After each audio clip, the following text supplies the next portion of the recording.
Assalamualaikum warahmatullahi wabarakatuh.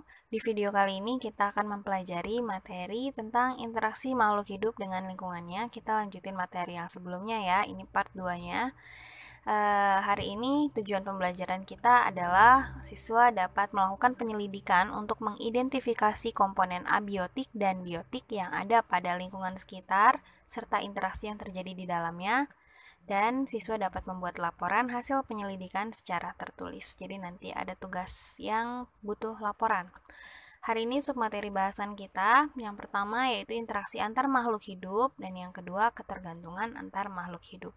Langsung aja ke materi yang pertama, interaksi antar makhluk hidup. Jadi kemarin kita di video sebelumnya ya, di minggu lalu kita sudah belajar bahwa setiap makhluk hidup itu punya keterkaitan yang akhirnya mereka membentuk rantai makanan. Ada yang dalam bentuk jaring-jaring makanan dibentuknya, ada juga yang dalam bentuk piramida makanan. Nah, dalam kehidupan itu, dalam kelangsungan hidup itu, selain membentuk peristiwa makan dan dimakan, makhluk hidup ini juga berinteraksi.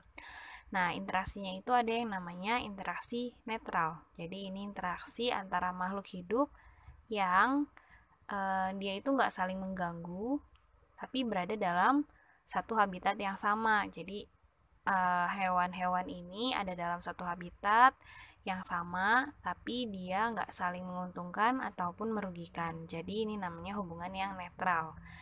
Contohnya, ini adalah gajah dan juga jerapah. Nah, gajah dan jerapah ini kan sama-sama herbivora, sama-sama pemakan tumbuhan. Mereka hidup di habitat yang sama, tapi mereka ini nggak saling mengganggu ataupun membantu gitu. Itu namanya hubungan yang netral. Kemudian yang kedua, ada yang namanya predasi. Nah, ini sangat erat kaitannya dengan peristiwa pembentukan rantai makanan. Jadi predasi ini adalah hubungan antara mangsa dan pemangsa, hubungan makan dan dimakan ya. Nah, contohnya seperti ini.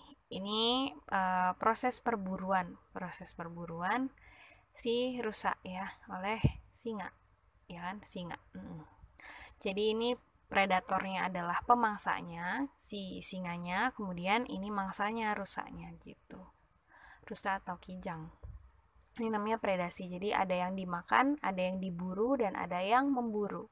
Beda sama netral, tadi saling gak peduli ya, saling tidak membantu dan saling tidak menguntungkan, tidak merugikan. Kalau yang ini, yang satu harus mati karena dia adalah mangsa. Kemudian yang satu lagi memangsa yang mati gitu.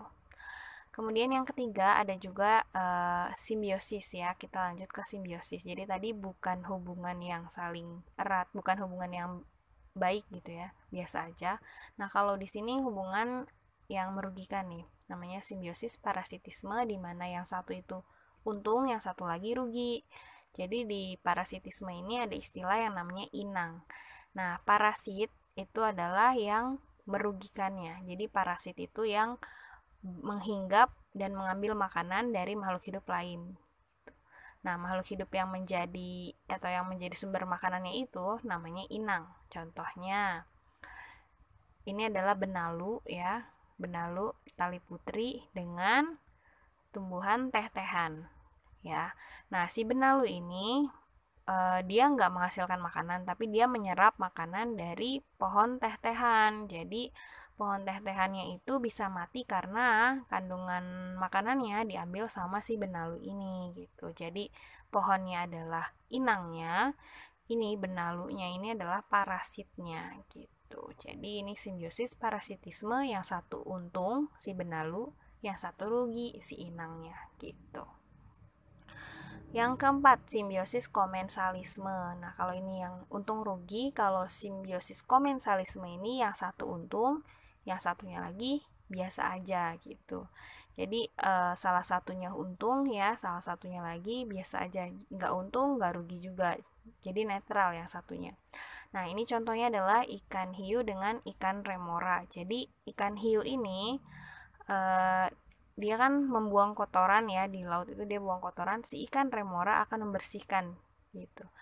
Sebenarnya si hiunya ini nggak untung, biasa aja, cuma si ikan remoranya yang untung karena dia bisa makan dari hiu, dari yang dikeluarkan oleh hiu. Kemudian si hiu ini juga menjadi tempat berlindungnya ikan remora dari predator-predatornya gitu. Jadi kalau misalnya ikan remora nempel deket-deket sama ikan hiu, kan ikan-ikan yang menjadi predatornya si remora ini bakal mikir 2 kali untuk memangsa si remora karena ada hiu gitu. Ini namanya simbiosis komensalisme. Remoranya untung, hiunya tidak untung tapi juga tidak rugi.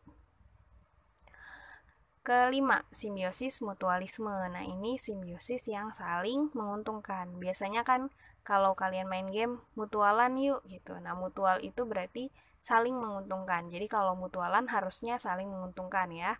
Jadi ini simbiosis yang merupakan hubungan antar makhluk hidup yang saling menguntungkan kedua belah pihak. Jadi nggak ada yang rugi. Contoh, makhluk hidup itu nggak selalu hewan dengan hewan ya, bisa juga hewan dengan tumbuhan, hewan dengan manusia, dan manusia dengan manusia, dan sebagainya. Ini contohnya adalah kupu-kupu dan juga bunga. Nah, bunga itu untuk tumbuh, bisa berbuah gitu, untuk berbuah, dia harus mengalami yang namanya penyerbukan. Proses penyerbukan itu jatuhnya kepala putik, benang sari ke kepala putik, jatuhnya benang sari ke kepala putik. Proses jatuhnya benang sari ke kepala putik ini bisa dengan bantuan angin, bisa juga secara alami gitu ya. Tapi kadang kan ada wilayah yang jarang angin. Nah, sehingga bantuan dari kupu-kupu ini, kupu-kupu yang datang untuk mencari madu ya dari si bunga, mencari nektar, dia minum nektarnya. Kemudian karena dia hinggap di sini, dia membuat benang sari jatuh ke kepala putik sehingga terjadi proses penyerbukan. Jadi sama-sama untung. Si kupu-kupu dapat nektar, dapat makanan, si bunga juga bisa mengalami penyerbukan yaitu jatuhnya ke benang sari ke kepala putik untuk proses pembuahan sehingga nanti bisa menghasilkan buah gitu. Jadi sama-sama untung baik si bunga maupun kupu-kupu. Ini namanya mutualisme. Lanjut. Oke, selanjutnya yaitu ketergantungan antar makhluk hidup. Oh ya, satu lagi, ada juga hubungan persaingan ya antara makhluk hidup. Jadi itu adalah hubungan makhluk hidup yang memiliki kesamaan dalam habitat, jadi berada di habitat yang sama dan dia punya mangsa yang sama. Jadi itu adalah hubungan persaingan di mana misalnya harimau dengan singa sama-sama makan daging kan mereka tuh. Misalnya mereka melihat rusa. Nah, sama-sama berburu rusa. Itu namanya hubungan persaingan. Itu satu lagi yang tertinggal. Nah, lanjut ketergantungan antar makhluk hidup. Jadi selain mengalami atau melakukan interaksi, makhluk hidup itu juga saling bergantung, saling membutuhkan satu sama lain. Nah, apa aja? Pertama kita bahas dulu hewan pada tumbuhan. Apa sih ketergantungan hewan pada tumbuhan? Yang pertama, tumbuhan itu merupakan sumber makanan dari hewan ya. Jadi hewan ini butuh banget tumbuhan sebagai sumber makanan utama, yaitu dari herbivore, baru nanti kan bisa sampai ke hewan-hewan yang lain. Kalau nggak ada tumbuhan, ya hewan yang jadi herbivore nggak bisa makan, karnivore pun nggak bisa makan karena herbivornya nggak ada gitu. Jadi harus ada tumbuhan supaya tetap berlangsung kehidupannya. Kemudian untuk suplai oksigen, sebagaimana kita tahu tumbuhan ini menghasilkan oksigen dari hasil fotosintesis. Jadi hewan-hewan kan butuh oksigen untuk bernafas sama seperti manusia. Jadi tumbuhan ini menjadi sumber atau suplai oksigen. Lalu yang ketiga sebagai tempat berlindung. Ini maksudnya pohon-pohon besar, kemudian tumbuh-tumbuhan seperti terumbu karang yang ada di laut gitu ya. Yang seperti itu tempat berlindung. Yang berikutnya, ketergantungan tumbuhan pada hewan. Jadi selain hewan membutuhkan tumbuhan, tumbuhan juga membutuhkan hewan. Jadi sama-sama bergantung. Nah, apa aja? Yang pertama, untuk ketersediaan karbon dioksida. Nggak cuma dari hewan, tapi juga dari manusia ya. Nah, jadi tumbuhan itu kan membutuhkan karbon dioksida untuk melakukan fotosintesis. Jadi dia butuh hewan. Lalu yang kedua untuk penyerbukan. Nah, ini seperti contoh tadi untuk simbiosis mutualisme. Jadi hewan ini yaitu serangga tepatnya. Serangga bisa membantu proses penyerbukan pada tumbuhan. Jadi dia membantu proses penyerbukannya.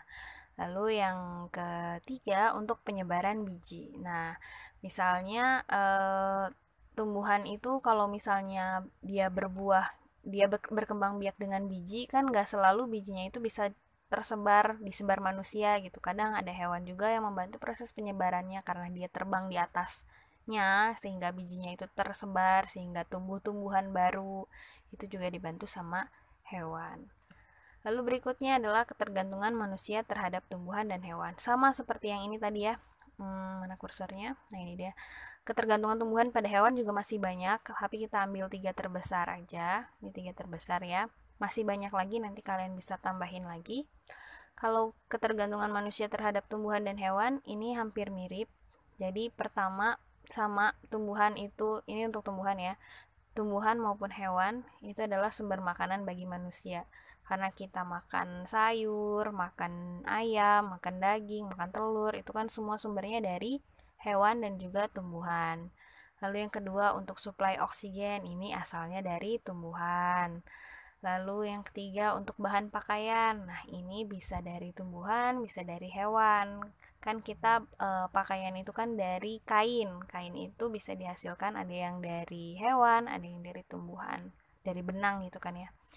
Lalu yang berikutnya, banyak untuk yang manusia ya. Untuk obat-obatan. Nah, ini paling banyak itu dari tumbuhan, tapi dari hewan juga ada yang dijadikan obat-obatan. Contohnya kan di pil ya. Itu kapsul itu butuh gelatin. Nah, gelatinnya itu kan bisa dari gelatin sapi. Nah, obat-obatan juga paling banyak dari tumbuh-tumbuhan seperti kunyit, temulawak, ginseng, jahe, dan masih banyak lagi. Itu sumber-sumber obat-obatan. Lalu untuk bahan bangunan, nah bahan bangunan ini banyak juga dari tumbuhan ya, tumbuhan utamanya ya. Tumbuhan seperti pohon. Pohon itu menghasilkan kayu. Kayu itu dibutuhkan untuk bahan bangunan. Lalu untuk kertas, sama, kertas juga dari kayu, dari pohon. Untuk bahan karet, nah ini dari pohon karet kan.